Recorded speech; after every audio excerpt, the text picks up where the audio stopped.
Hello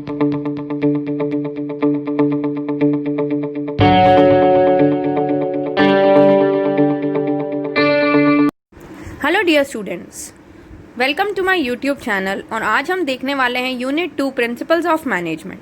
सबसे पहले हम देखते हैं प्रिंसिपल क्या होता है। प्रिंसिपल एक जनरल गाइडलाइन होती है और एक स्टेटमेंट होता है जो हमें बताता है कि कैसे फिनोमिना कॉज और इफेक्ट रिलेशनशिप का होता है। अब मैनेजमेंट प्रिंसिपल्स क्या होते हैं? ये स्टेटमेंट्स होते हैं फंडामेंटल ट्रूथ के, जो गाइड करते हैं हमारे थॉट एंड एक्शन, जो हमें डिसीजन लेने में हेल्प करते हैं। अब ये किन बेसिस पर डिराइव करे गए? जो मैनेजमेंट प्रिंसिपल्स हैं उनके डिराइव करने के दो बेसिस हुए हैं, एक ऑब्जर्वेशन और एक रिपीटेड एक्सपेरिमेंट्स। तो इन दो बेसिस के ऊपर मैनेजमेंट प्रिंसिपल्स डिराइव हुए हैं। अब हम देखते हैं कि क्या होते हैं principles of management. Principle of management are the means by which you actually manage, that is get things done through others. ये हम कर चुके हैं कि मैनेजमेंट क्या होता है, getting the work done by others, चाहे इंडिविजुअली या ग्रुप में। तो principles of management are the activities जो प्लान करते हैं, ऑर्गेनाइज करते हैं, कंट्रोल करते हैं डिफरेंट ऑपरेशन, किसके थ्रू? जो हमारे बेसिक एलिमेंट्स हैं, जो 5 M's ऑफ मैनेजमेंट हैं, उनके थ्रू। तो इसलिए प्रिंसिपल्स ऑफ मैनेजमेंट हमेशा एक डिस्कस POLC के नाम से करे गए हैं, जो है planning, organising, leading and controlling. अब हम आते हैं टॉपिक पर कि किसने स्टार्ट किया प्रिंसिपल्स ऑफ मैनेजमेंट। तो फंडामेंटल नोशन जो था प्रिंसिपल का, वो देने वाले थे French management theorist Henry Fayol, जिनको हम फादर ऑफ मैनेजमेंट बोलते हैं। उन्हें ही क्रेडिट जाता है ये POLC का, which while undergoing very important changes in content remain still dominant है अभी मैनेजमेंट के फ्रेमवर्क में ऑल ओवर द वर्ल्ड। तो इन्होंने ही स्टार्ट किया था fundamental notion principles of management का। अब हम देखते हैं हेनरी फेयोल की कुछ हिस्ट्री। ये बॉर्न थे फ्रांस में 1841 में। उन्हें अपनी डिग्री एक माइनिंग इंजीनियरिंग इन 1860 में मिली और एक इंजीनियर की तरह काम किया उन्होंने एक कोल माइनिंग कंपनी में। In 1888 he was promoted as managing director of the company.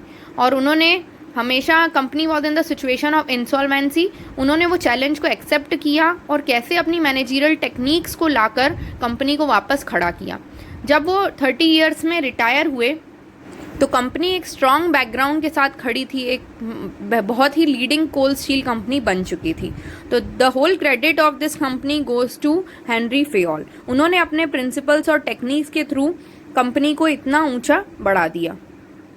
अब हम आते हैं हमारे नेक्स्ट टॉपिक पर, जो है प्रिंसिपल्स ऑफ मैनेजमेंट का नेचर। इसका फर्स्ट पॉइंट आता है यूनिवर्सल एप्लीकेबिलिटी। ये पॉइंट कहता है कि जो प्रिंसिपल्स ऑफ मैनेजमेंट हैं वो यूनिवर्सल हैं या परवेजिव हैं। मतलब चाहे प्रॉफिट ऑर्गेनाइजेशन हो या नॉन प्रॉफिट ऑर्गेनाइजेशन हो, चाहे बड़ी ऑर्गेनाइजेशन हो चाहे छोटी ऑर्गेनाइजेशन हो, सब जगह इसकी एप्लीकेबिलिटी है। सेकेंडली, ये ऑल लेवल्स ऑफ मैनेजमेंट में भी प्रेजेंट है। सारे प्रिंसिपल्स ऑफ मैनेजमेंट प्रेजेंट हैं in the all levels of management. अब सेकेंड पॉइंट पर आते हैं, वो है जनरल गाइडलाइंस। तो मैनेजमेंट प्रिंसिपल्स जो है वो हमें एक गाइडलाइन देता है, हमारे डिसीजन मेकिंग को स्ट्रॉन्ग करता है, हमारी प्रॉब्लम्स को सॉल्व करने में हेल्प करता है। तो ये हमें सिर्फ सॉल्यूशन ही नहीं देता, बल्कि हमें एक गाइडलाइन देता है कि हमें कैसे उसे सही तरीके से सॉल्व करना है। नेक्स्ट जो मैनेजमेंट प्रिंसिपल्स हैं, उसका थर्ड पॉइंट जो है वो है flexibility. These are not set of rigid statements. ये कोई एक स्ट्रिक्ट रूल नहीं बनाता है, ये फ्लेक्सिबल है। ये हमेशा मॉडिफाई किया जा सकता है एज़ पर द रिक्वायरमेंट और as per the situation. Managers इसमें मॉडिफिकेशन या डिस्क्रिशन कर सकते हैं। नेक्स्ट आता है, ये मेनली बिहेवियरल है, क्योंकि मैनेजमेंट प्रिंसिपल्स जो हैं वो ह्यूमन बींग्स पर इफ़ेक्ट कर रहे हैं या उनके लिए बने गए हैं। That is why it is behavioural in nature. And as we know that the nature of human beings और cannot be predicted any time, उनका बिहेवियर जो है वो आप प्रेडिक्ट नहीं कर सकते। तो ये हेल्प करता है उनको रेगुलेट करने में, ताकि हम ऑर्गेनाइजेशन को उसका बेस्ट दे पाएँ और प्रॉफिट अचीव करें। और अब नेक्स्ट पॉइंट आता है, वो है cause and effect relationship. It states that कि मैनेजमेंट प्रिंसिपल जो है वो भी कॉज एंड इफेक्ट रिलेशनशिप पे बेस्ड हैं। जैसे अगर कोई चीज़ का कॉज है तो हमें पता है कि उसका क्या इफेक्ट होने वाला है, तो ये इफेक्चुअल है। अगर हमें पता है कि इस कारण से ये चीज़ हुई है तो हमें पता होना चाहिए कि उसका इफेक्ट क्या है। लास्ट आता है कंटिंजेंट। कंटिंजेंट मतलब वो सिचुएशन के हिसाब से डिपेंड करते हैं कि कैसा सिचुएशन, तो that is means that they are changeable. जैसी सिचुएशन होगी उस हिसाब से वो वैसे हम उसको चेंज कर सकते हैं। तो मैनेजमेंट प्रिंसिपल्स एकदम से रिजिड नहीं है, फ्लेक्सिबल हैं और कंटिंजेंट भी हैं।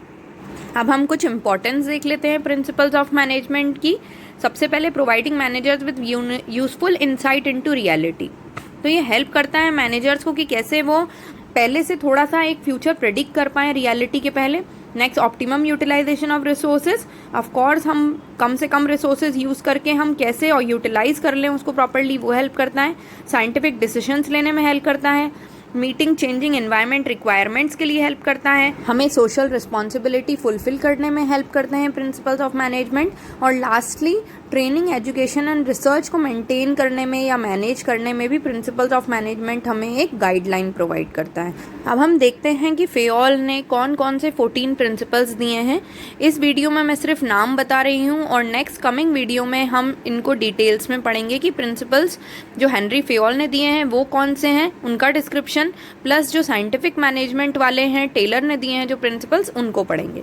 तो इसमें जो हेनरी फेयोल ने दिए हैं वो हैं division of work, authority and responsibility, discipline, unity of command, unity of direction, subordination of individual interest to general interest, remuneration of employees, centralization and decentralization, scalar chain, order, equity, stability of personnel या tenure, initiative and esprit de corps, जिसका मतलब होता है unity is strength. तो ये principles दिए थे Henry Fayol ने। आगे हम एक व्यू देख लेते हैं कि साइंटिफिक मैनेजमेंट के प्रिंसिपल्स कौन कौन से हैं। तो यहाँ पर साइंटिफिक प्रिंसिपल्स ऑफ मैनेजमेंट में है science not rule of thumb, harmony not Discord, cooperation not individualism, development of workers to their prosperity, greatest efficiency। तो ये सारे जो हैं हमारे साइंटिफिक मैनेजमेंट के प्रिंसिपल्स हैं। तो ये था ब्रीफ में कि कौन कौन से 14 प्रिंसिपल्स ऑफ मैनेजमेंट हैं और साइंटिफिक मैनेजमेंट के प्रिंसिपल्स हैं। अगर आपको ये मेरा चैनल अच्छा लगे तो प्लीज़ इसे लाइक और सब्सक्राइब करें। Thank you for watching my channel. Bye bye.